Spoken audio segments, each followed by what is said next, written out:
Book of اناخ کیا ہے؟ یہ کس پر نازل ہوئی؟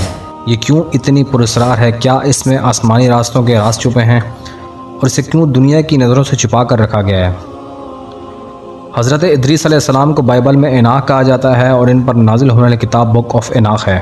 یہ ایک انتہائی پراسرار کتاب ہے۔ اس میں کچھ ایسے راز موجود ہیں جسے آج تک کوئی نہ سمجھ سکا، کیونکہ اس میں موجود صحیفوں کو موجودہ الہامی کتاب توریت، زبور، انجیل اور قرآن مجید میں مستند نہیں مانا جاتا۔ یہ کتاب شروع ہوتی ہے زمین پر موجود دو مخلوقات کو وارننگ دینے سے، جن میں ایک تو انسان ہیں، دوسرے واچرز جنہوں نے اس وقت دنیا میں جادو، فحاشی، قتل کرنا اور انسانی تخلیق کو بدلنے جیسے گناہوں کو عام کیا۔ آج سے تقریباً کچھ سو سال پہلے یہ کتاب منظر عام پر آئی تھی، جو حضرت عیسیٰ علیہ السلام کی پیدائش سے کچھ عرصہ قبل کسی نامعلوم شخص نے لکھی تھی، جس کا مطلب ہے کہ یہ کتاب اوریجنل حالت میں موجود نہیں ہے، یعنی اس کے اصل ہونے کی کوئی گارنٹی نہیں۔ اسی میں اس کتاب کو توریت اور انجیل دونوں سے نکال دیا گیا تھا، کیونکہ اس کی پیشن گوئیوں کا نہ چرچ کے پاس کوئی جواب تھا، نہ یہودی ربیوں کے پاس۔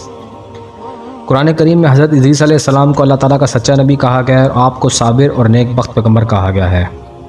بائبل کے مطابق آپ کا نام ذوق تھا اور آپ حضرت شیس علیہ السلام کے پوتے تھے۔ حضرت ادریس علیہ السلام حضرت نوح علیہ السلام کے پردادا تھے۔ آپ کی عمر 369 سال تھی اور اس کے بعد آپ کو آسمان پر اٹھا لیا گیا تھا۔ آپ حضرت آدم علیہ السلام کے 500 سال بعد دنیا میں تشریف لائے اور آپ پر 30 سے 35 آسمانی جلدیں نازل ہوئیں۔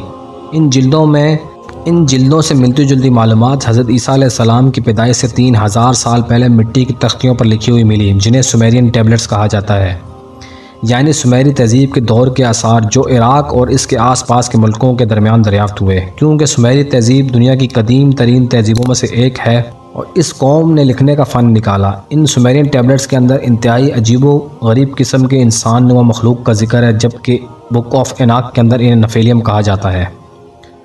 بائبل میں حضرت ادریس علیہ السلام کے بارے میں کہا جاتا ہے کہ اللہ تعالیٰ نے آسمانوں پر ہی روک لیا، اور قرآن مجید کے مطابق اللہ تعالیٰ نے ان کی روح چوتھے آسمان پر قبض کی، اور سفر معراج کے دوران آپ صلی اللہ علیہ وسلم نے ان سے ملاقات بھی کی تھی۔ حدیث میں آتا ہے حضرت ادریس علیہ السلام کو خواہش ہوئی کہ وہ حضرت اسرائیل علیہ السلام سے جانے کہ ان کی کتنی زندگی باقی ہے۔ جب حضرت جبرائیل علیہ السلام آپ کے پاس آئے اور آپ نے ان سے اپنی خواہش کا اظہار کیا تو حضرت جبرائیل علیہ السلام آپ کو لے کر چوتھے آسمان پر چلے گئے۔ ملک الموت نے حضرت جبرائیل علیہ السلام سے سوال کیا، حضرت ادریس کہاں ہیں؟ حضرت جبرائیل علیہ السلام نے جواب دیا، میری پشت پر۔ حضرت اسرائیل علیہ السلام حیران ہوئے اور بولے، اللہ تعالیٰ نے مجھے حکم دیا کہ ادریس کی روح چوتھے آسمان پر قبض کرنی ہے۔ میں سوچ رہا تھا ایسے کیسے ممکن ہے، اور انہوں نے وہیں پر حضرت ادریس علیہ السلام کی روح قبض کر لی۔ یہ سفر ہمیں بتاتا ہے کہ آسمانی دروازوں کے اندر کوئی نہ کوئی ایسا راز چھپا ہے جہاں سے کسی دروازے سے گزر کر فرشتے زمین اور آسمان میں سفر کرتے ہیں، اور یہ خفیہ دروازہ، خفیہ راستہ کہاں پر موجود ہے، اس کا راز بھی آسمانی کتابوں میں پوشیدہ ہے، اور یہودی ان رازوں کے پیچھے پڑے ہیں۔ اس لیے جب امریکہ نے عراق پر حملہ کیا تو ان سومیری تہذیب کے لکھے ہوئے مٹی کے ٹیبلٹس کو وہاں سے اپنے ملکوں میں لے گئے، جو دنیا سے چھپا کر رکھے گئے ہیں، کیونکہ ان لوگوں کا ماننا ہے کہ انہی کے اندر آسمانی راستوں پر جانے کا راز چھپا ہے۔ بک آف اناخ میں لکھا ہے کہ اللہ تعالیٰ نے ادریس علیہ السلام کی آنکھوں سے آسمانی پردہ ہٹا دیا تھا، لیکن آج کا انسان ان رازوں کو جان بھی لے تو اس کی آنکھوں میں آسمانی پردہ ویسا ہی رہے گا جیسے عام انسانوں میں ہے۔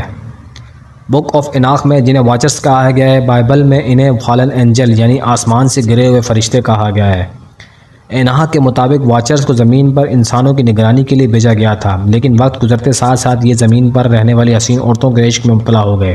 یہ مخلوق عورتوں کے لمبے بالوں کی گرویدہ ہو گئی اور انہوں نے ہر طرح کے گناہ شروع کر دیے اور ان عورتوں کے ساتھ سبھج شروع کر دی، اور ان واچرز اور خوبصورت انسانی عورتوں کے غیر فطری تعلق کے نتیجے میں جو نسل پیدا ہوئی انہیں نفیلیم کہا گیا۔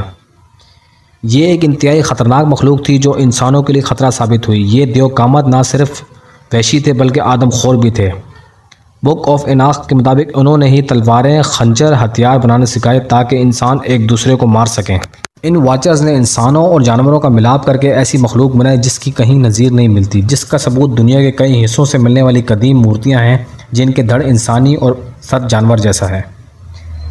بک آف اناخ کے اندر یہ دعویٰ کہ یہ فرشتے ہیں، یہ ایک نہ ماننے والا بیان ہے، کیونکہ فرشتوں کی کوئی جنس نہیں ہوتی اور وہ خود نوری مخلوق ہیں، جبکہ جنات میں جنس پائی جاتی ہے اور وہ انسانوں کے عاشق بن جاتے ہیں۔ یہ تمام باتیں عزازیل اور اس کے ساتھی جنات پر بالکل فٹ اترتی ہیں۔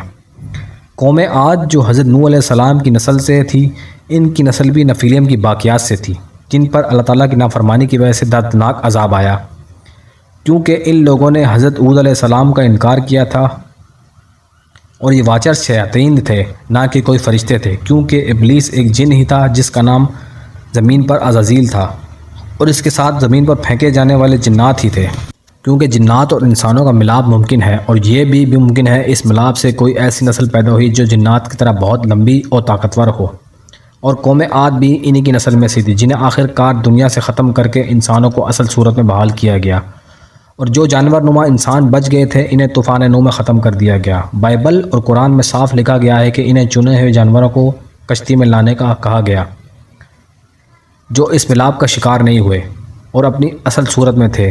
اس کے بعد ان تمام ہائبرڈ جانوروں کو ختم کر دیا گیا۔